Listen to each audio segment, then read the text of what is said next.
So good morning sa inyo mga paps. So for today's video, another travel vlog and finally Baguio trip with my family. So super excited kami to this trip kasi DIY lang siya. Kaya samahan nyo kami sa pupuntahan namin and please watch till the end. Looks like we're making up for lost time. Need you to spell it out for me. Bossa Nova on all night. Just come be the man I need. Tell me you got something to give. I want it. I kinda like it when you call me wonderful. So nasa biyahe na nga kami. Sobrang Valenzuela Karuhatan ay sumakay kami ng jeep. Papunta naman sa monumento at doon kami bababa sa Victorian Liner ng Caloocan. Tapos may big dog doon. Big dog. You want to see a big dog? No, little pink dog. Ah, small lang. Tapos may mga bird doon, magani. Bird tsaka butterflies.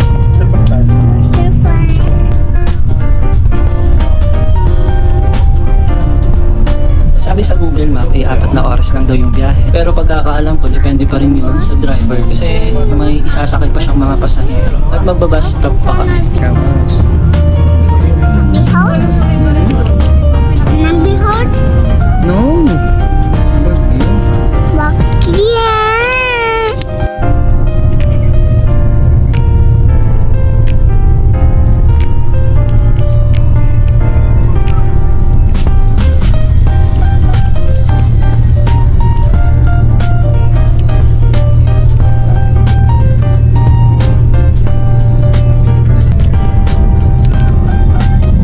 Chinek namin dito yung Google Map. Bali may 2 oras pa kami na biyahe.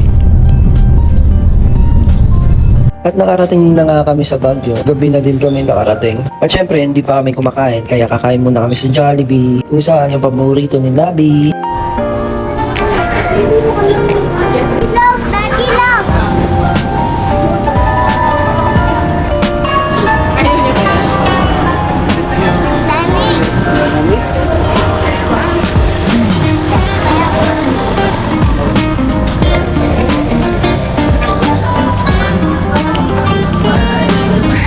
You want the ice cream? Okay, andun na. Bumili na si Mami ng ice cream. Hello guys. So, kadating lang namin sa Baguio. So, 6:34 na ng gabi. Kumain muna kami kasi yung mga bata. Daddy, Gutom na nani. What is this? Oh, one more. Oh, coins. Chicken ka. Wow, cook. A sticker. no pin, Open, this one, open. No. Open. This one, he said that you open that. Open. Kakain muna kami. Tapos nagugutom na si Nabi. Nabi! Mahaba yung pila ng taxi. Wala ata sila grab dito. What happened? It's okay. Sakit? Sakit? No sakit. Katapos lang namin kumain at ng mga bata, ngayon naman ay nakasakay na kami ng Grab papunta sa tutuluyan namin. From Baguio Victorian Liner papunta sa tutuluyan namin ay aabot ng 10 minutes, sabi ni Kuya Grab. Bigyan mo na lang siya, dada. Oo. Yung misis ko nga nag-decide kung saan kami mag-stay. At yung napili niya ay Stanford Resident. Yung plano talaga namin, 13 kami aalis. Para pagka 14, andun na kami sa Baguio. Kaso, walang mahanap na tutuluyan kasi fully book na lahat. Kasi magba-Valentine's Day nga that time. Kaya yung ginawa na lang namin, pinalagpas na lang namin at nag-iba na lang kami ng date kung kailan kami aalis. Malapit na ba dito yung maraming yung bahay na colorful? Kung tutusin ma'am, malapit lang. Halos andyan lang katabi kaso kalsada malayo. Kakarating lang namin dito at papasok na kami. Siyempre excited kami lahat, lalo na yung mga bata. Kasi nga first time namin to na mag out of town kasama yung mga bata. Kasi dati 2 lang kami ni May. Ngayon iba na kasi mas masaya pala pag kasama yung mga bata.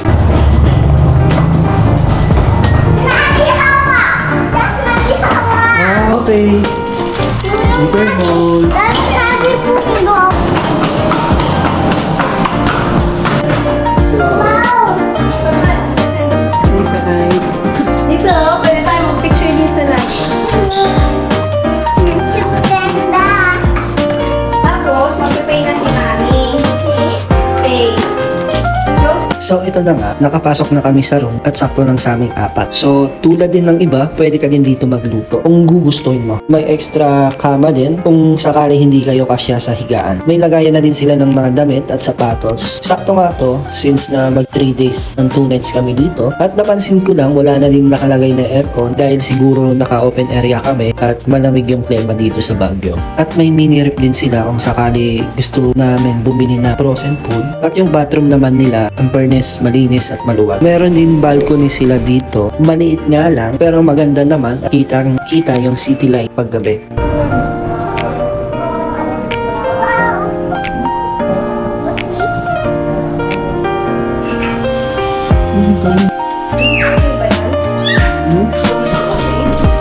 Ha?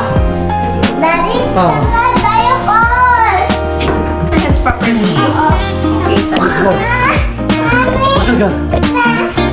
At since na medyo maaga pa yung gabi, hindi naman masyado pagod yung mga bata at kami ni May, nag-decide kami na lumabas muna. At syempre, yung pupuntahan namin ay yung sikat na night market in Baguio. So, agad-agad kami ng Grab papunta sa night market. Bali, around 8:30 na to ng gabi at hindi naman kalayuan papunta sa night market. Bali, from sa tutuluyan namin, aabutin lang siya ng 5 minuto papunta doon. Kasi nakakuha kami ng impormasyon kay Kuya Gart na yung bukas ng market ay alas 9 ng gabi. At sakto yun kasi 8:30 kami aalis. At alam nyo ba, yung night market in Baguio, pinapasara talaga yung daanan nila doon para makapagpatayo lang ng mga tent. Ang galing lang kasi parang prioritize o tamang sabihin na pina-prioritize sila kasi dahil nga sa may mga dayuhan o mga turista na pupunta doon sa kanila. At yung pagkakaalam ko din, from 9 hanggang 11 lang ata night market kasi pagkatapos no, i-open ulit nila para yung daanan ng mga sasakyan ay open ulit, tuloy-tuloy ulit, hindi traffic. Nakakamangha lang, di ba? Kasi may mga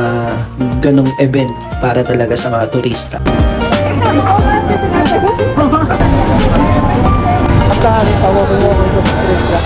So, nakarating na kami dito sa night market. Medyo napaaga pa kami ng konti. So, alas 9. So, anong oras na kami pumunta dito? 8:50 or 8:45 na ata. Medyo sarado pa. So, naglakad-lakad muna kami. Nag-ikot-ikot kung ano yung chicha o pagkain na pwede bilhan. Habang hinihintay magbukas yung night market.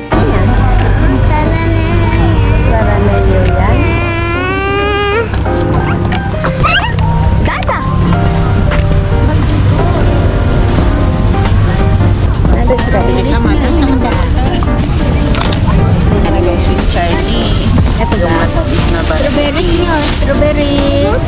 I want to eat.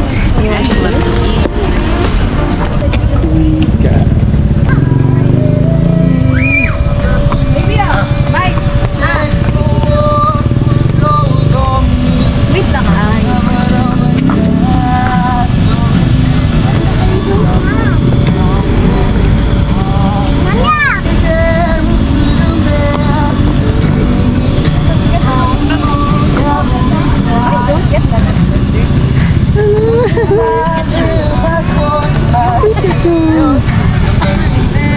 Hindi, guman ka sa harap ko.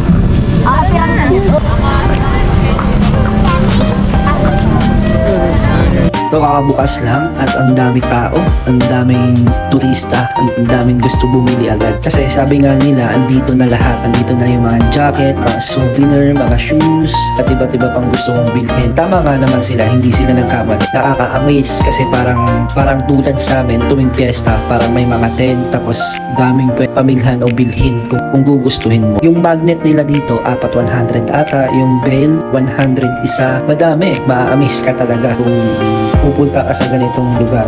Pakadami. Pero syempre mag-iingat ka. Kung may mahalaga kayong gamit ay ilagay nyo lang sa harapan ng bag nyo. Kasi hindi naman mawawala yun yung mga mandurukot. So doble ingat kayo dito syempre. Ay, ng pambata. May kakawit. May pambata daw anak. Ano na ka? Ito tayo. Ito yung mga jacket mo. Babayin siya mo. nawawala, pa-exit na pa gano'n. Ay, talaga ba? Tayo. Pero parang hirap i-maintain. Ha? Magkano dyan? Saan makasablay na? Magkano dito? Abad? Boss, magkano to? Yan na po, Tina. Anong size sa'yo? Patingnan mo lang. It's so pricey. For me, 380. 200 is okay. Kasya dyan, sir. Kasya Hindi, wala na rin. Ay, yung holster, sir. Wala. Hindi mga ganyan. Wala siyang langit ng babae. Ang lalaki, unisex meron ka. Ay, meron, ma'am, yan. Pwede din. Pag-black lang meron. Meron, madam. Magkano? 350, ma'am. Dad! Dad! Ikaw na bahala. Meron ka na ba? Leather? Leather to? Ha? Bell. Ikaw, bili mo lang, bili mo. Kuya, magkano sa bell? Depende po sa klase. Ng babae. May tag 150 po tayo, ma'am.